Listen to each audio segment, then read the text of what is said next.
que publica el periódico El País. Y grábeme, don David, el periódico El País habla de la ultraderecha y dice: fanatismo religioso y cruzadas anticomunistas. ¿Quién es quién en la ultraderecha mexicana? Los expertos dudan de que la derecha radical pueda tener una proyección electoral significativa pese a la larga historia de los movimientos extremistas mexicanos. Firma la nota para El País Francesco Maneto. Una reunión, una fotografía y se abrió la caja de Pandora.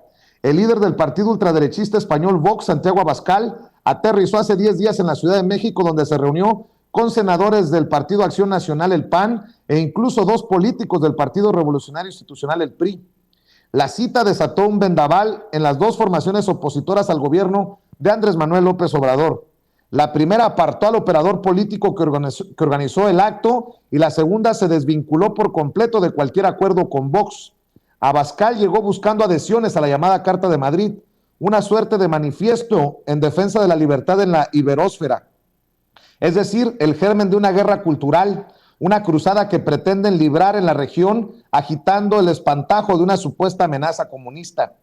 El PAN es una organización conservadora que integra algunas voces y sectores radicales, pero en su conjunto los expertos no lo consideran asimilable a Vox, fundado en 2013 precisamente como escisión de una fuerza neoliberal con ideario más amplio, el Partido Popular, con el que después, sin embargo, pactó.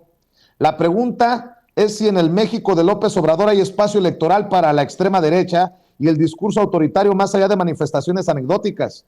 ¿Y quién puede encarnar esa retórica que casi siempre ha ido de la mano del fanatismo religioso o el ultracatolicismo?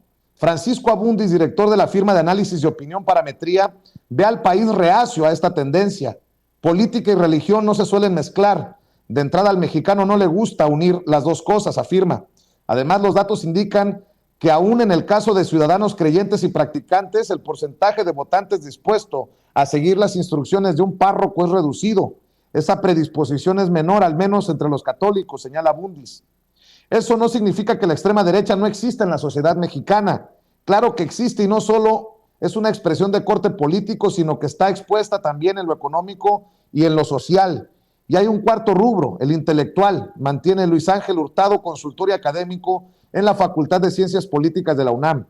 El movimiento más visible en la actualidad, aunque no es el único, es Frena. El llamado Frente Nacional Anti-AMLO acaparó protagonismo hace un año al improvisar un campamento en el Zócalo de la Ciudad de México para protestar contra el gobierno. Se definen como un movimiento ciudadano y pacífico que desea actuar ya para quitar a López Obrador. Dicen recurrir a herramientas jurídicas de presión social y de medios, y su líder Gilberto Lozano, empresario y expresidente del Club Rayados de Monterrey, está volcado en una campaña por la revocación del mandato del presidente. En línea con el discurso de Santiago Abascal, creen que hay en marcha un plan auspiciado por el Foro de Sao Paulo para implantar el comunismo en México, pasando por el control de la población y la redistribución de las riquezas. Hurtado recuerda que esta organización también se enmarca en la tradición de la ultraderecha mexicana, que es el corte católico y el vínculo religioso en general. Al mismo tiempo se diferencia de otros grupos al ser un movimiento público, al contrario de sociedades reservadas como los tecos, inicialmente vinculados a los jesuitas hasta que la orden se desvinculó debido a un ataque a mano armada. Los conejos, que tuvieron nexos con los lasallistas, o el yunque, eran agrupaciones juramentadas y en el juramento prometían guardar secreto. Este elemento en Frena no es característico. Busca que renuncie López Obrador y guarda diferencias con otras agrupaciones de ultraderecha.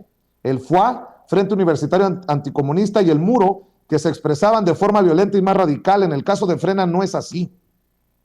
Existe un hilo que une pasado y presente en la historia de la ultraderecha en México. Sucedió hace casi un siglo con el presidente Lázaro Cárdenas y después con Adolfo López Mateos. Es muy interesante ver cómo siempre sale la amenaza del comunismo, y hay gente que se lo cree aunque no sea verdad, apunta Fernando González, académico de la UNAM, que lleva décadas estudiando este fenómeno y las consecuencias de lo que llama catolicismo conspirativo. En el mapa de la extrema derecha son importantes 2 universidades y 2 ciudades, Guadalajara y Puebla. Bajo el mando de Cárdenas se funda en Jalisco la Universidad de Occidente, que después pasará a llamarse Universidad Autónoma de Guadalajara, el primer centro privado del país. Ese, afirma, fue un nido de tecos y de ahí también salen algunos de los fundadores del PAN en ese estado. Casi 20 años después, prosigue, entre 1953 y 1955 se funda el Yunque en Puebla de la mano de Manuel Díaz Cid, histórico ideólogo de la ultraderecha, y Ramón Plata Moreno, asesinado en 1979 al salir de la misa de Navidad. En 1965, recuerda el investigador, para entender el alcance de las delirantes aspiraciones de este movimiento, la cúpula de la organización celebró una reunión en la que sostiene que el Papa Pablo VI es un judío askenazi y van a declarar la plaza vacante. González mantiene que a partir de los 60 el Yunque ya estaba en la patronal Coparmex, y entre el 77 y el 78 deciden infiltrar al PAN. Pero antes que el Yunque echó a andar en Guanajuato otra organización nacionalista con posiciones de extrema derecha, la Unión Nacional Sinarquista, y vinculado a ella hubo un apellido que por casualidad onomástica coincide con el del líder de Vox, Adalberto Abascal, padre de Salvador Abascal, uno de los fundadores del sinarquismo, quien a su vez fue padre de Carlos Abascal, hoy fallecido, secretario de Trabajo y de Gobernación de Vicente Fox. Fernando González lo sitúa en su momento como dirigente del Yunque. Las conexiones personales o incluso de sectores no convierten, sin embargo, al PAN en un partido orgánicamente de extrema derecha. Hurtado considera que se trata de una cuestión mediática porque el PAN no es de ultraderecha. Hay miembros que están jugando a las elecciones de 2024 y quieren hacer ruido. Estos años estamos viendo a un PAN muy diferente a partidos de ultraderecha que han existido en México, que eran un ala del movimiento sinarquista. Es una formación amplia, e incluso López Obrador invitó este domingo al gobernador saliente de Nayarit de ese partido a formar parte de la administración federal. El País conversó la semana pasada con la periodista y ensayista estadounidense Ann Applebaum, experta en organizaciones ultraderechistas y el declive de las democracias liberales, sobre la estrategia de Vox, que además registró su marca en México.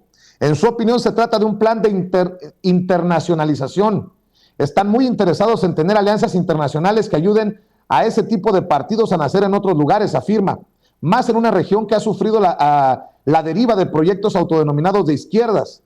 Pero está por ver, como subraya Francisco Abundis, que una figura política pueda recoger el guante de Santiago Abascal en México con aspiraciones electorales realistas, más allá quizá de la proyección de la derecha en estados como Guanajuato, Querétaro o incluso Jalisco. Así que por el momento, de acuerdo a este artículo del periódico El País, no hay quien recoja la bandera de la ultraderecha en nuestro país. Bueno,